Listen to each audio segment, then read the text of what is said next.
It's happened in the middle of showing a classic fight between two extraordinary athletes. I think that Ali is probably clowned, but there is no question in my mind that Joe Frazier is not clowned. All right, yeah, they weren't clowning. The animosity was real. Dave, was there a time, we hear about these things where there was respect between the two and where they got together and Frazier helped out Ali? Was there a time where in the beginning, got yes, and before the first fight in the Garden this 1971 fight, yes. How wary were they of each other, though, given their But there was always circumstances? that tension, always that little, the spark that you thought might blow up any minute. And it, as we saw, it did blow up in about a few days before the second fight in Madison Square Garden. Pete, how bad was it between the two? Well, it was ugly in the sense that there was race underneath it. That Ali was making fun of Joe in almost racist terms. And that's what had Joe furious. When you called him ignorant, it was part of a stereotype that he didn't like. And I think that was underneath the thing, seething away there somewhere. But what was also seething was that before the first fight, Joe went out of his way to help promote the fight for Ali. He was very nice to Ali when Ali came to Philadelphia. And then to have Ali turn on him, so to speak, really, that's what really triggered him. Bert, we'd seen this type of tactic before with Ali against Sonny Liston. What was the effect against Joe Frazier? Well, Ali was always doing this. He thought it was hyping a fight. He had names for his opponents. They were the Acorn or the Washerwoman or the Mummy. Joe took it personally. I mean, I once was with him and he was going, he called me an Uncle Tom. My skin's blacker than his. I mean, he was taking everything personally. Ali was just going blithely on his way. Yes, he may know he had hurt him, but I don't think it really sunk in on Ali the way Joe felt. Joe really felt about this man, and still does to this day, by the by. Right. That he had degraded him. I mean, calling him ignorant and a gorilla is not a big help in sealing and cementing a friendship. And where you have, of course, a champion of civil rights in Muhammad Ali, and you have Joe Frazier unwittingly cast as the white man's champion, which has nothing to do with him, and yet Pete, there he is in that situation, kind of a no-win situation. I think the other factor there was that the Philadelphia gym world is one of the most macho in the world. I mean, they have wars in those Philadelphia gyms. You see a kid with 20 fights, he looks like Billy McNeese. I mean, he's got cauliflowered ears and scar tissue all over his face, because it's very, very macho, and Joe was part of that. So he wasn't going to laugh and say, that's just Ali. He took it personally. This was before Rocky, don't forget. Yeah. Long before. But there was a phrase in boxing, I think it's kind of drifted away, but the phrase, as Pete mentioned, was the Philadelphia fighter. Yeah. Philadelphia fighters were like a guerrilla in Vietnam or whatever. I mean, they were tough fighters. There was always the thesis that a lot of them left their fight in the gym. Yeah. Yeah, That's exactly. I mean, they just beat the bejabbers out of each other. Yeah. Dave, how closely was it tied? Was there any insulation from what was happening in the late 60s, early 70s, or did it feel that closely tied to the establishment versus the champion Well, of I civil think rights? after most of that was before the first fight, because it was really a morality play. You had Ali. A lot of people forget Ali is so popular today, but in 1971 he was not the most popular guy. He had refused to fight in Vietnam or go into the army, and he was not a popular guy. First of all, he was black. Second of all, he was a braggart, and then he refused to fight, and so almost anybody had some reason to dislike him. And also they made Joe Frazier the unwitting symbol of the establishment of the hard hats. So basically they were both representing sides in the Vietnamese conflict. Right. As for the fight itself, Pete, you watch this fight and watch all three, and to me what stands out is while Ali is not the same, they're still young. The action is crisp and fast. What are your thoughts on that fight? Well, the fight at the Garden, which was an amazing night, the event was better than the fight. It was an extraordinary outpouring of everybody from Frank Sinatra to movie stars to Hubert Humphrey was up in the third deck. The former vice president couldn't get a seat. Yeah, it was an electric night in New York. The fight was not as good as that, and Ali was not fully all the way back. He had his fight with Quarry, I think, In already. Bonavina. Right, Two in of them. Bonavina, yeah. But he wasn't yet the fighter he was before the 3-year layoff. And he still wasn't the fighter in the fight. To Peter's It was a point, tough fight. to Peter's point, I remember that night because many of the patrons were in floor-length white sable coat with matching hats, and those were the men. The women were in hot pants. Yeah. Remember that? Well, the Quarry fight The in Quarry Atlanta. fight was yeah. the first pimp fight. Yeah, it really the was. Superfly night. Yeah, Really? that was the first pimp fight. What was the scene like for you, Dave, at the Garden that night? Well, as Pete mentioned, it was a spectacle. I mean, this was a maybe when you think about it, Pete, and you look back and you look at things since then, it may have been the greatest night in New York ever. Yeah, Really? It was certainly right up there. I mean, it was bigger than any theater. Yeah. show. It was sensational, and because it had all the elements. And if Joe Frazier won that fight, by a mile, I always thought. Not when What do you think, knocked, Bert? I've heard different things on that. I Exactly. thought Frazier won. Yeah. I thought he cemented it with that knockdown in the Sure. 15th round. When he got knocked down, his head was like, if I was sitting here, his head was 3 feet from me.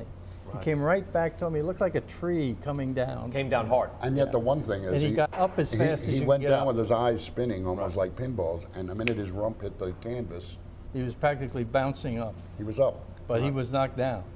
Yeah. Oh, bodacious Yeah, punch. real and even knockdown. and also, I mean, Ali's post-fight interviews were always classic. I mean, he was the first to talk. Well, that night he never even came to the post-fight interview because his jaw was out to here, and he went right to the hospital. And the next day we saw him he was staying at the old New Yorker hotel, and we went up to see him on whatever floor he was on, and he was stretched out in bed, stretched out. And I remember him saying, "When a man gets me going, that's something," meaning Frazier. And Frazier went to the hospital, and there were later. rumors he was No, dead. that was a week later. Yeah, he was there for 2 weeks. So. No, he wasn't. He was there a few days. Well, that's I what went the- to see him. The rumor even was worse. He was dead. Wow. Yeah, well. You remember yeah, those but, rumors? Yeah, but that wasn't even. How close. bad was he, Dave? He was just needed a rest. Yeah, but this was a week later. Don't you check into a hotel, not a hospital, for a rest? He went back. Well, they wanted to check him out. The doctors had Okay. to check him out. But, But he, Rare to have two undisputed heavyweight champions of the world Both actually getting- facing off both hitting undefeated. 2.5 million apiece. Which That was was the a first time it tremendous money. broached $1 million.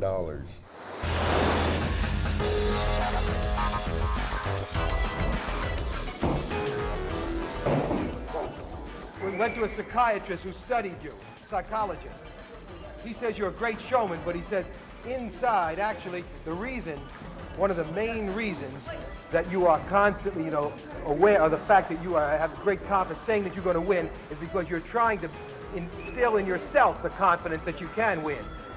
You follow what I say? And what do you? That I must be an expert because everything that I've said for the past 10 years has come true. And I don't think it's luck or it's just trying to build up confidence within myself. And if it is, then I would say I'm more of a prophet than he is. So you're not trying to psych yourself? Psych myself. I'm the best fighter that ever lived. Can't you see my face? You see any scratches? I'm not talking. I've been in this game 18 years, fella.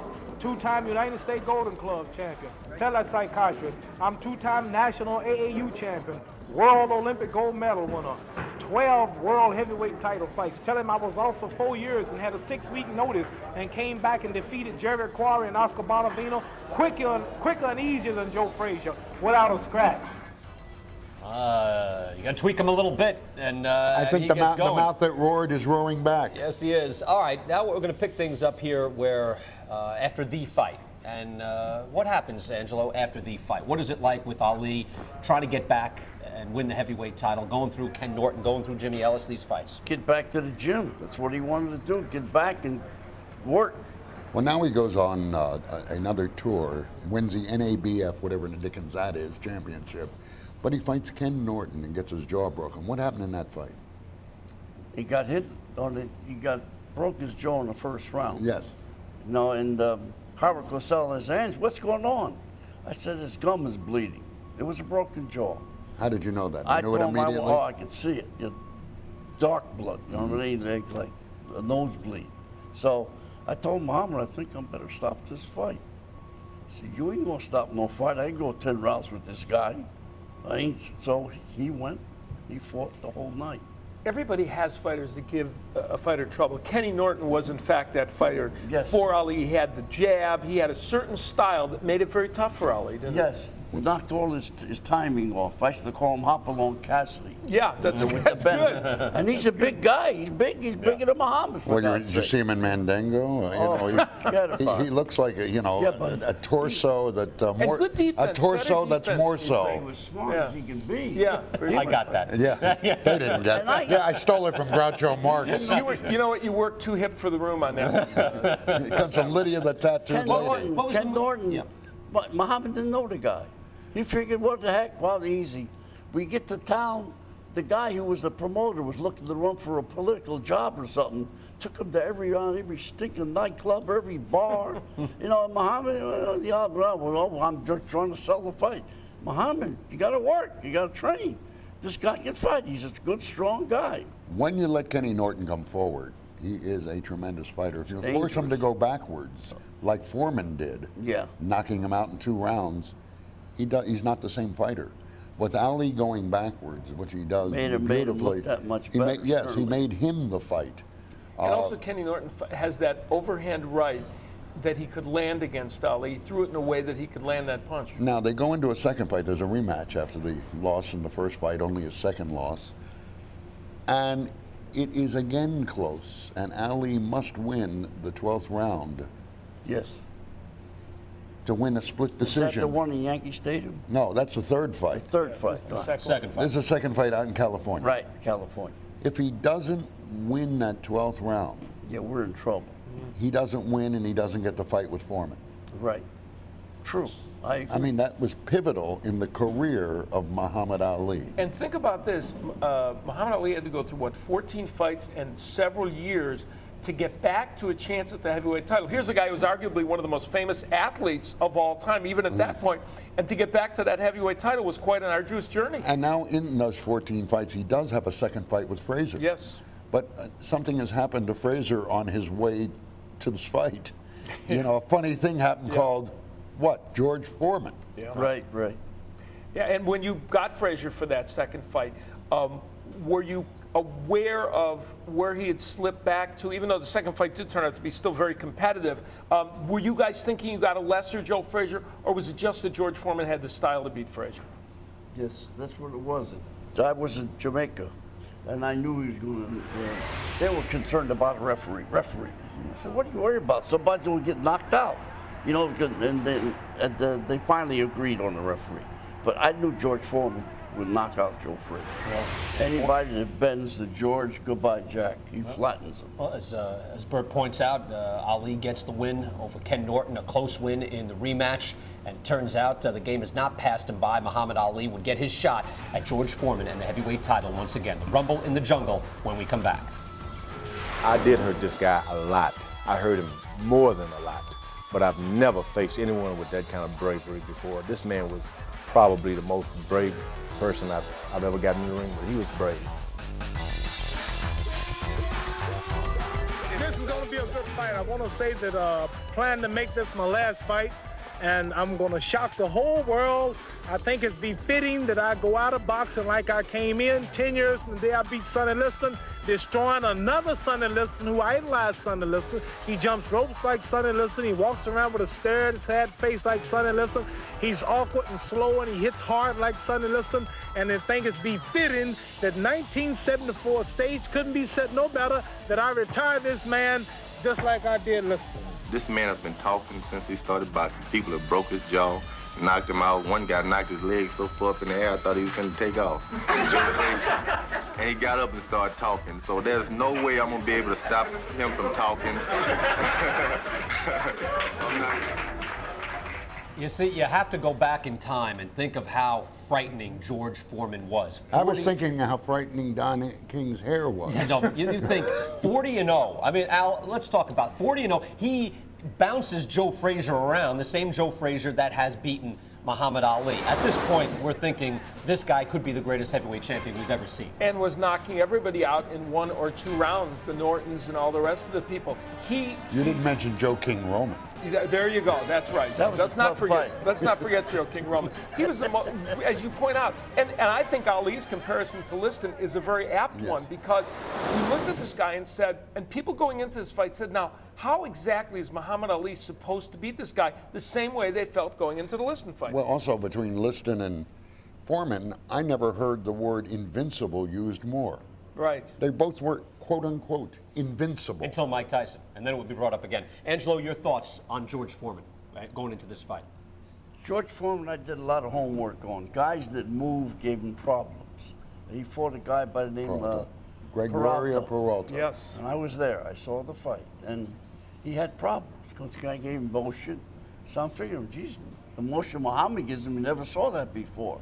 So I felt strong that he was going to beat the guy. Let me ask you about a rumor before the fight that Angelo Dundee, quote unquote, loosened the ropes in the ring. It's not true, because I went and checked the ropes with Bobby Goodman the day of the fight, 4 o'clock in the afternoon. The fight's 4 o'clock at night.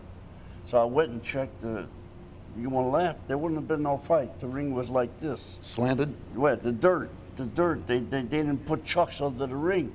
So we had to get the ring straightened out. They had sent 24-foot ropes for a 20-foot ring. So I had to try to cut 4. No, you know, there wasn't a knife in the arena. I swear to God. I got a knife, I would have cut it. I used a 2-way double blade, I had to cut it.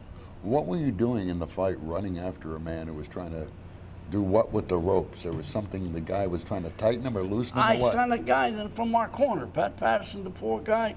He didn't know how to tighten the turnbuckle. He turned them the wrong way. They got looser. So what? And you were probably really distressed that they got looser, huh? No, but Ali would have fallen into our laps. Yeah, exactly. Oh, yes, that's what I was afraid of. When he was leaning back. I was concerned Foreman would throw a shot, hit him with forearm on the chest, out of the ring, the fight's over. We're going to ask you about the delay and what that did to Muhammad Ali, but let's first listen in to Ali himself, what he thought of the delay after Foreman is cut and the fight has to be postponed. What it is, I'm dedicated, I'm concentrating, I'm training hard, and I'm going to dance the whole, if it goes 15, I'll dance every second of every minute. Completely shock him, surprise him. And I predicted after 8 good rounds, it'll be obvious that he's dead tired. He won't have no more after 8. Angelo, how do you think that fight would have turned out had it just been fought at the initial date? Do you think it would have been any different at all? Same way. Yeah? But it affected my guy the right way. He says, let's go train. That day when they postponed it, we went and trained at the gym. And oddly enough, I look at the crowd, there, see 2 strange faces there. There was 2 paisans there. Hey, Gay, how are you? They were there teaching us how to build steel mills. And we went and had spaghetti that night. They had a village in the jungle. So I brought Muhammad, we had some spaghetti, and we met all the paisans. When did it start happening that Muhammad started endearing himself to the people of Zaire? When did that start? When did that magic start? Day 1. Yeah. Ali Boumaier. Poor George Foreman came in, he screwed up. He brought a police dog with him. He brought German Shepherds with him, and those were, right off the plane, 2 of them, those were the dogs, or the breed, that the Belgians had used in the Belgian Congo, which had been Zaire before it became independent, to keep crowd control and to bite those out of control. You think George Foreman was going to be a favorite of the crowd after he shows up with 2 German Shepherds? No. George was training across the way from us. We were 45 minutes away from Kinshasa. Now, George only could take it for 3 or 4 days because he was training in the same complex.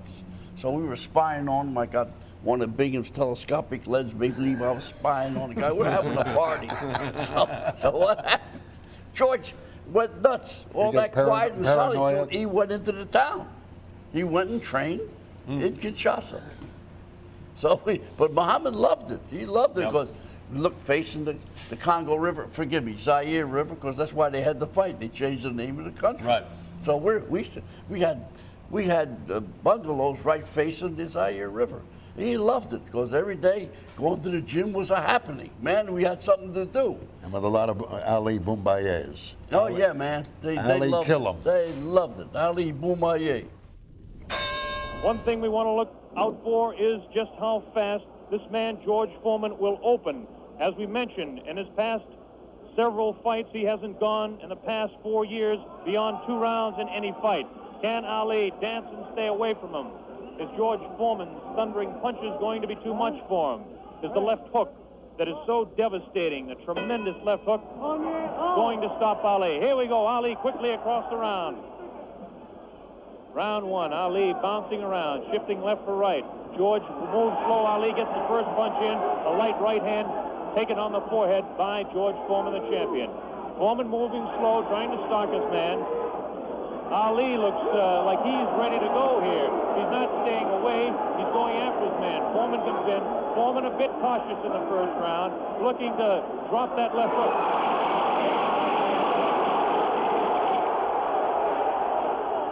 Foreman stalks his man to the far corner. There's that left uppercut and jab to the body of Muhammad.